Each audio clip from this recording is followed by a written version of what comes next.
People want to ask me why I stayed with him and you should have left him. He never started loving you. Wait, you're talking about Levon? Yeah, like, okay. he's doing this and he's doing that. All these things people say, and it's like, you have to understand that every situation is circumstantial. He could be with he's a very attractive man. He's very charming. Like, he could literally be with anybody he wants to be with. I could be with anybody I want to be with, and we choose each other. I am so happy that I didn't leave him, because I would never find what I have with him in anybody else. After everything she's been through since her viral rise, Bhad Bhabie is finally opening up about everything she's been dealing with since going viral, and now she's saying it's time for a change. She says she's switching things up and being a lot more intentional about what she puts out there and how much of herself she shows online, and has even announced she's coming out with a documentary about her entire life. But hold up, before we dive into all of this, we have to talk about the drama that went down just 24 hours before she opened up in this two-part TikTok series about her mental health. And that drama revolves around the Braids controversy.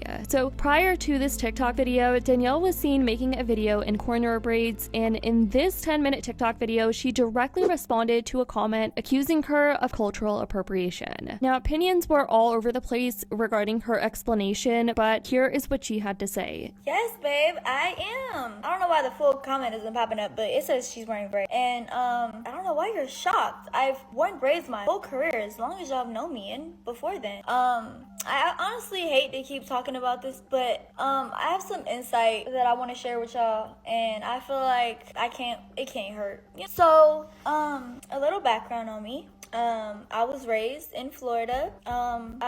People say many different things about me, like all from she's a product of her environment to she's trying to be somebody she's not. One thing about me, I am the most real, raw, true, authentic person you will ever meet. Like, along with I am literally so sweet, kind, nurturing, and caring. Y'all may see a different side of me at times, and people get like that.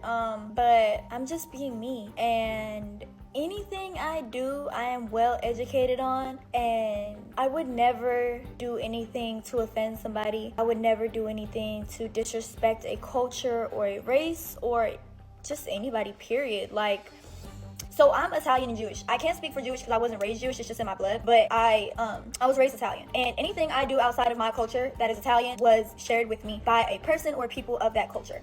Back to growing up in Florida, I was raised around black people, Haitian, Jamaican, African. I was raised around Spanish people, Mexican, Cuban, Colombian, like all different types of people. Honestly, no, I didn't have that many white friends, but I still was knowledgeable that I was white. Y'all have to learn the difference between ethnicity and white. When I told y'all I'm not backyard honky tonk white, I'm not redneck. I am Italian. Like, yes, still white, but I'm just speaking on my ethnicity. Ethnicity and race are not the same word. Just because somebody tells you their ethnicity does not mean they are not claiming their race. Y'all, I'm literally like, I'm really such a good person, and I would like, the things y'all put on me are just so crazy. Danielle then talks about how she's always been true to herself, that she's never faked her character or try to act like someone she's not, which is different from most influencers who end up going famous, and that you could even ask people that have known her since school days before she became famous. But either way, I will say her justification sparked a wide range of reactions. All over the comments, girl bye, you're such a hypocrite. But if Bama did, talking about how if Alabama Barker wore braids, then there would most likely be an issue. Nothing gives you a pass to appropriate other people's culture. It's in bad taste and disrespectful. Braids are a protective style for textured hair, aren't they? And she has curly hair, lol. Another comment, culture vulture. But on the contrary, others said her wearing the braids wasn't an issue, saying things like she's literally embracing the culture and being respectful. It's only cultural appropriation if the person doesn't understand the cultural significance behind the hairstyle they are wearing. However, I feel that Bhad Bhabie understands the hairstyle and the culture behind it, and she respects that culture, unlike Natalie Reynolds. She's been wearing braids since like 2009. I'm black and it's not even that deep, and it fits her. This person, I don't see y'all asking this stuff to Central C, who also wears braids. Switching gears to Danielle's mental health, well, she dropped a 10-minute TikTok video just yesterday, and yeah, you can tell she's been dealing with a lot. She talked about trying to film a video, but ended up crying instead, just wanting someone to listen and for her to be heard. Now, she says she wasn't planning to post that video, but now she's reconsidering, and this all centers around her journey from her traumatic childhood to rising into stardom, dealing with everything she's been through and all the adversities she's had had to overcome. So I just made a video and I was very upset, very vulnerable, like basically crying to be heard, and I wasn't gonna post it. I think I am gonna post it. Honestly, I just wanna and this isn't coming from no crybaby ass victim shit. Like, I am human. I grew up on the internet when my brain was still soft and being molded. I was molded to all this hate and all these lies about me, all these rumors, all these terrible, evil things people would say about me.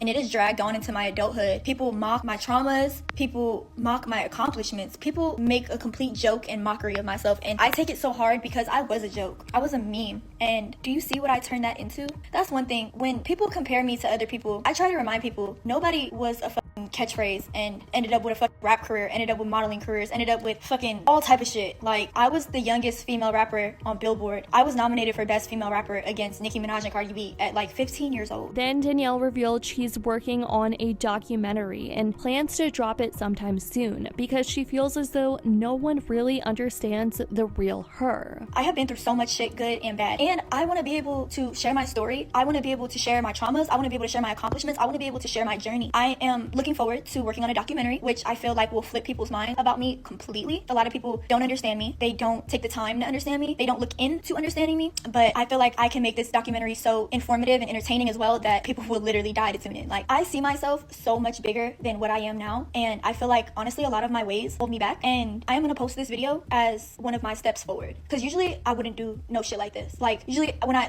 the way I was being, you'll see, the way I was being is so different for me, because I usually I'll fucking prop a phone up and get on live and scream at everybody, or I'll make a video, prop the phone up and scream at everybody, or call everybody bitches and hoes in the comments. Like, this was a different way for me, and I feel like it's important for my fans to see that. I don't know, some of y'all will take something different from it. Some of y'all will say I can't shut up. Some of y'all will drag me, but also, instead of what I said in the beginning of the video and being limited to social media and the internet, I'm just going to hire somebody to, and I think this is a brilliant idea. I don't know if people are already doing this. No one ever told me about this, but I just thought of it. Probably not the newest, latest thing, but probably not my own idea, but to me it is. I don't know. I am going to get somebody to filter my comments because I want to be able to interact and entertain my fans still without having to see that shit. I know the type of person I am. I'm not going to be able to shut up. So instead of crying about it, I'm going to do something about it. And if you aren't already doing this, please take to it, because I think it's going to be great. She then posted another video captioned, "Please keep in mind I'm still healing. The internet is pausing that. I'm human. I get defensive. I get mad. It's normal. I'm not insane. I'm still hurt. And lies and comparisons are hurting me even more. Please learn from this and take something from. This is literally me at my breaking point. I understand my job as a celebrity, a influencer, and a person who's supposed to keep fans entertained, but y'all are making that job very hard. I honestly just want to be understood and heard. This is my last time speaking on this. From now on, my comments will be filtered by somebody. I have to be strong, and I cannot let trolls and a-holes tear me down and stop me from doing my job." Honestly, I am going to start being very limited to what I post. I am honestly not even, the reason I read comments is to interact, but I don't think I'm gonna be doing that no more, and I definitely am keeping my child off of social media. Y'all don't understand how hard it is to, and don't get me wrong, it was my choice to stay with my man, but it is very hard to constantly be reminded of your past and shit that you've been through. That's that's why I go so crazy and I can't shut up, because people who are supposed to be my fans are making me relive my trauma every time I open this app, and it's really upsetting to me because I love TikTok. I watch every single video on TikTok. I cannot put TikTok down. I scroll TikTok day and night. Elvie gets mad at me for it, babe, put your fucking phone down, spend time with me, and I'm like, no, my videos are more important. I love TikTok. I learn stuff from TikTok. I can find things I want to buy on TikTok. That was the best thing they can do is make TikTok shopper friendly. I love shop, especially online shop. I am tired of talking about this. I just did a podcast. I spoke my piece. I said everything that I haven't said. I want this shit to be over with. Right now, yeah, it looks like, it looks like I'm doing something wrong. But if you dig deeper into it, you would see what I'm really going through and what my point is. I don't want to keep talking about the same shit. I don't want to keep talking about the same person. But please do not claim to be my fan and you are commenting someone who hurt me severely's name on every single one of my posts every time I post. Whether I post a hairstyle, whether I post my dog. She then opens up about what she's been through, seemingly referring to her situation with her baby daddy, that it's not easy and it's definitely not something you can just heal from overnight. Now, for those who don't know, Danielle has a child with Levon, her baby daddy, and not only has he been accused of cheating on her, but there was also a brutal video that surfaced showing him physically assaulting Danielle. If you guys have seen that video, then you know how brutal it is, but people were criticizing her for staying with him even after that, and people want to ask me why I stayed with him and you should have left him. He never started loving you. Wait, you're talking about Levon? Yeah, Okay. he's doing this and he's doing that. All these things people say, and it's you have to understand that every situation is circumstantial. He could be with he's a very attractive man. He's very charming. His ways are just impeccable. Like, he could literally be with anybody he wants to be with. I could be with anybody I want to be with, and we choose each other. Yeah. Like, that's just what it is. I am so happy that I didn't leave him, because I would never find what I have with him in anybody else. And it's gotten so much better. It's like a whole different ball game. And it's like, I always think about it, like, damn, if I would have left, I'd be missing out on this. Like, people don't look at, like, Callie would be raised by a single mother. I would probably take me a long time to get in a new relationship. Like, I'd be distraught. Like, Danielle was deliberately making the decision to stay with him, creating a toxic environment for not only her, but also her daughter. Many were asking why she was still in the relationship, especially since it's not a healthy environment for her baby to grow up in. I don't even know how to say it in a different way to get you guys to, like, really hear me. But that's one thing. Like, I feel so unheard, and I feel so shut up, and I feel so, like, small. Like, I feel like nobody's really hearing me, and nobody is really seeing what I'm going through. What I just went through is not something that you get over like this. Even if you left the person, even with the person still in your life. It does not happen overnight. But with millions of people constantly reminding you of what you went through, it does not help you heal. I completely understand. I am the one that put this on the internet. I am the one that made it a thing. Okay, yes. But my point is, it's over with.